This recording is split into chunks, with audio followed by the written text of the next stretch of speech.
So I don't know whether anybody here in the UK has noticed it or whether it's just me and Ian, but there seems to be a definite issue with post at the moment. I've not experienced anything when I've been sending stuff out to people here in the UK. That seems to be okay. Nobody's commented or nobody's sent me emails saying that there's been delays or issues, but it just seems to be with online websites. I've ordered at least half a dozen things over the past couple of weeks.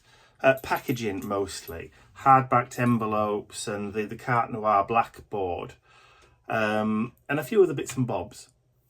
And they've all taken a lot longer to get here because they're not really being sent through the Royal Mail, but because they've been using couriers, DPD, Every, FedEx, to name but 3 different ones, and each one there's always been some kind of delay. Nothing's arrived when it's supposed to have arrived. Like hard-backed envelopes, which there's a real shortage of here in the UK at the moment. There's none in any of the supermarkets that I've been into. There's been none at like the Range or Home Bargains or in any of the supermarkets like you would expect.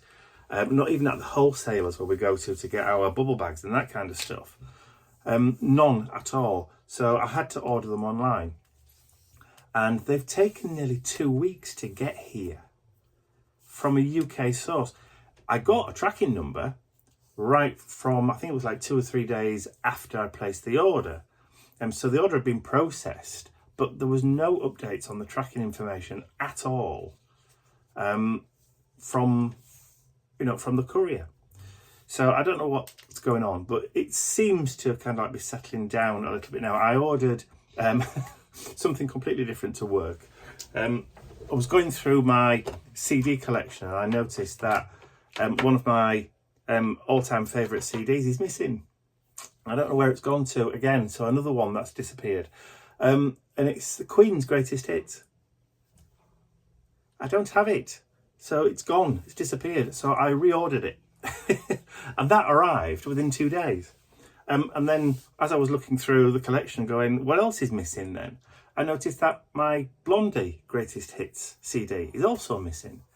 So I've replaced that as well. I'm just waiting for that one to arrive. But I ordered that yesterday. I got a notification within an hour that it had been posted with a tracking number. And checking this morning, the tracking's there. You can see that it's been picked up. It's on its way. So it's just a strange one. So yeah, if you're in the UK, please let me know if you're experiencing any postal issues or any delivery issues with any of the big couriers, because it would be useful to know so that I can keep everybody else informed if there's been an issue with things getting to where they're supposed to be getting. I know that things going to places like Australia and the US seem to be getting through quicker than they used to be getting through, within 7 days now, because we're sending everything tracked and signed. They're all going as a priority. So instead of it taking like 2 to 3 weeks to get there, now everything's getting there within, well, fingers crossed anyway, so far, and things have been getting there within the week. So that's even better.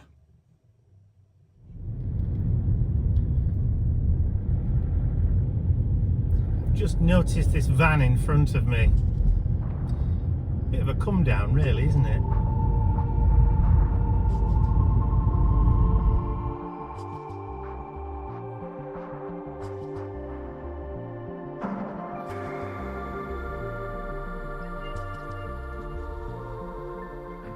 I've made a new acquisition for the bathroom.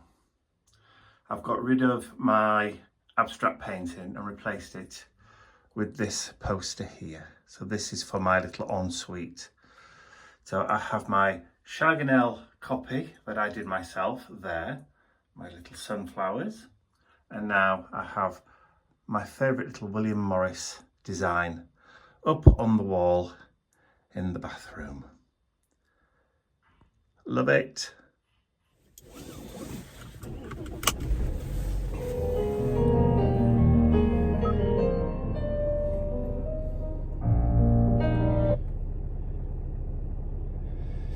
be a nice bit of rack manning off first thing in the morning. So weather spoilt itself. We've had a light drizzle overnight, which has been great for the flowers and the plants. So it's Monday morning, and I'm gonna go through to see Mum and Dad this morning. We're going to stop off on the way there at the wholesalers to grab a few bits and pieces for the great decorating effort. My sister and her partner Leslie and her partner Steve arrived over the weekend to help Mum and Dad decorate. They offered to come and do it because they've got some time off from work. So yeah, they turned up over the weekend, stripped Mum and Dad's living room down to its bare components, removed all the bookcases, the furniture and all that kind of stuff, gave the room a good clean, and then they started painting in earnest. I kept getting photographs of updates and that kind of stuff. So Steve has to go back to work. He's on nights this week, so he has to go back at some point during the day today. So I've just got to go and grab a few bits and pieces, just so they can finish off. They've run out of masking tape, so they can just do the bottom parts of the skating boards, that kind of stuff. So, but I'll also be just grabbing a little bit of grocery shopping for them as well. We also need a few bits for us too. So it sounds like they've had a very busy weekend.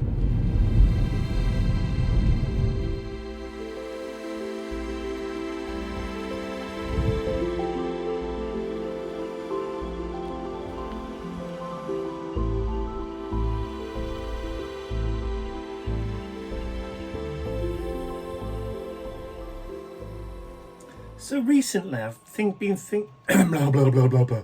Start that one again. Make sure my teeth are in properly.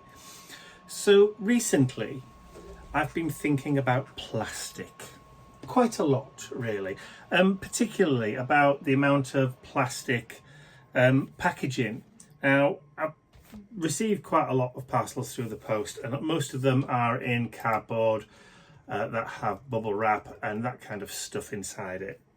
And I was also thinking, as I was packing up a lot of my orders to go off to the States and Australia and Europe and that kind of thing, that most of my packaging involves somewhere plastic, whether it's a bag for a stencil or the MDF to go into, and then it goes into another paper envelope or another bag that's got bubble wrap inside of it, and then you wrap it in plastic again to post it off. And I was thinking, I wonder if there's a way of being able to minimise on the amount of plastic that we actually use. Not that in the grand scheme of things, the amount of plastic that I use would, have such a great big impact on the environment. But it's all the small little changes that we make that make the difference in the long run, if you like. An ocean is made up of small drops of water, if you get my meaning. So I was looking at a way of, because normally when I send stuff out, so for example, like one of the Carte Noir, this is one of the film cell sets, it's in a bag and there's cardboard inside it. There's an insert inside it, which is card, which is recyclable craft card. Made the switch to recyclable craft card because it can be recycled very, very easily, and there's no bleaches used in it, and it's as ecologically friendly as you can possibly get it. But I'm still using plastic for the actual bags to put them in. So I was wondering if there was a way of being able to get around using as much plastic, and also to reduce kind of like the impact, your carbon footprint kind of thing. And I thought to myself, well, what I'm doing, I've just put it away again, haven't I? What I'm effectively doing is I'm wrapping a piece of cardboard, the product, which doesn't matter whether it's cardboard, wood or mylar, doesn't really make any difference what's inside there, but I'm wrapping it in cardboard, and then I'm wrapping that cardboard in plastic. So why don't I create an insert that just completely encompasses? All right, you won't be able to see what's inside it, but I don't display my products. It's not like I'm hanging them up in a shop somewhere. Do you see what I'm getting at? I don't need to have that clear front so people can see what's inside it. My shop front is my website, and so I don't necessarily need to have that clear plastic. I could literally just put things in card envelopes or paper envelopes. So I've been experimenting with different ways of changing the packaging, because it's always good to keep moving on, and change is always good, providing that you are making progress. So I thought, well, what about just printing on envelopes? Now, a standard C5 envelope will fit both the stencils, all of the MDF, the carte noir stuff that I'm doing, grey board, and most of the MDF pieces. So, for example, this, which is a prototype tester, will fit quite nicely inside one of those paper envelopes. The only thing I'd need to do is to try and work out how to print on them. So that's what I set off doing. I set some time aside to try and work out how to do it. And I got so frustrated the other day because I could get the computer to set it all up, everything, but the computer wouldn't talk to the printer. The printer kept thinking that it was a different size paper. There were paper type mismatches and errors and all this kind of. In the end, I got so frustrated with it, I got up and walked away. As is always the best way to do things like that. If you're working on something and it doesn't work and you're banging your head against a brick wall, the best way to deal with it is just to stop what you're doing and walk away. Give yourself a chance to calm down a bit, take a few deep breaths, and leave it for a day or two. It's the same with an argument. Take a few deep breaths, walk away from it, and then just tackle it afresh on a new day. When you've had a chance to calm down, you're not quite as angry with yourself or the machinery, and just kind of rethink it. So that's what I did this morning. I kind of sat down and I thought, right, where am I going wrong? What am I doing wrong? So I re-looked again at how I'd set the file up, paper sizes, page setup, where I was telling it to print from the printer and all this kind of stuff. And straight away, look, it just went straight through. So it just goes to show, when you're overthinking things, you can hit a brick wall. So times like that, just stop, walk away, and tackle it afresh another day. I haven't decided whether I'm actually going to use these yet. I still have to work out the cost implications of printing on these things and how much these things cost. So I'll let you know. So who's this? This Mr. Chicken. This was a present from Wendy and Kim, wasn't it? Yeah. And you love Mr. Chicken, don't you?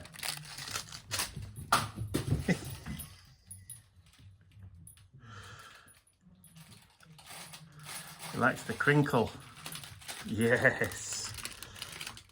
Oh, we're tired now. Are we tired now? Fair enough. Oh, ready? Ready? One more time then. Ready? Go on then.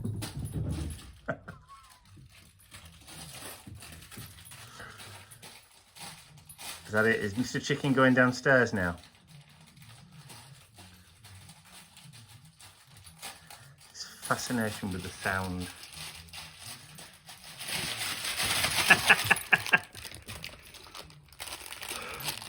Poor Mr. Chicken. Hey?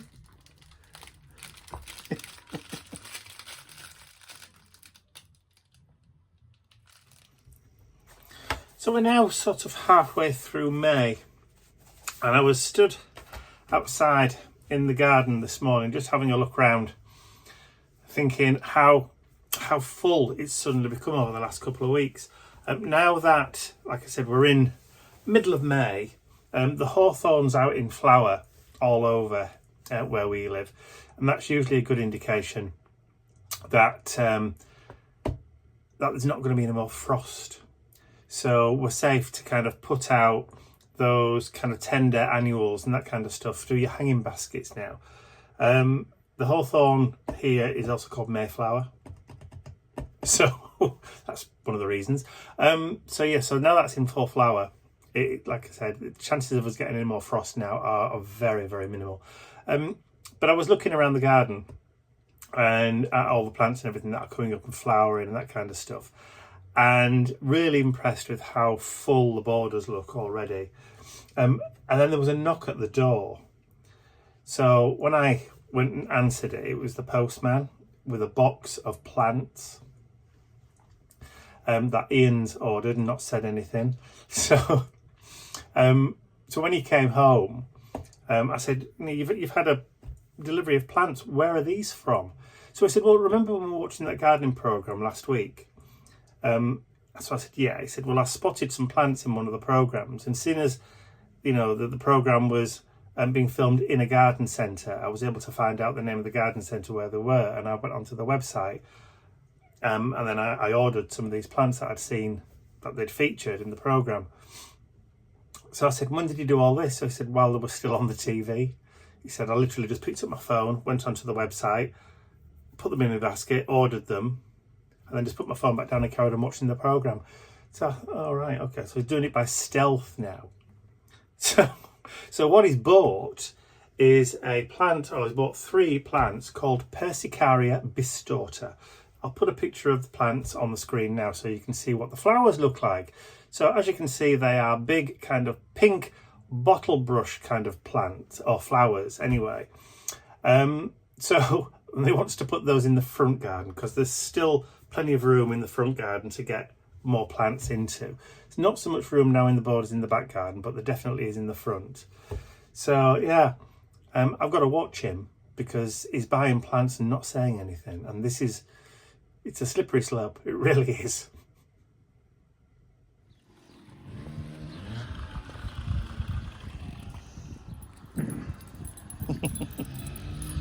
Come on, you two.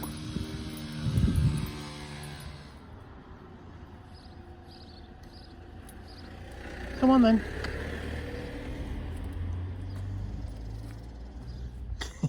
We're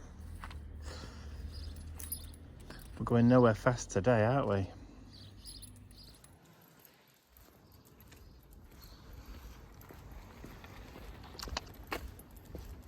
Come on. Don't go too far. Let your brother catch up.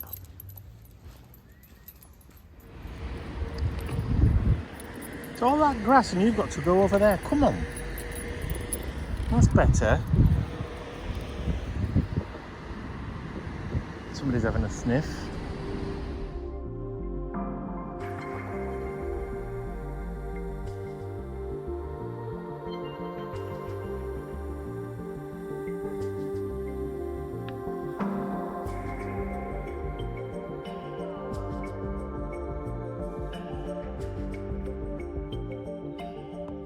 So it's Wednesday and the room is completely finished. So the ceiling's been done, the wall's been done, all the other walls as well have been done. So that is limerick green and then white moss on the walls there. And Mum's now got her favourite green curtains back up again. So yes, it looks rather lovely, if I do say so myself. But then again, I've not done any of the work. It's all been my sister and her partner, Steve. So, yes, it looks very nice.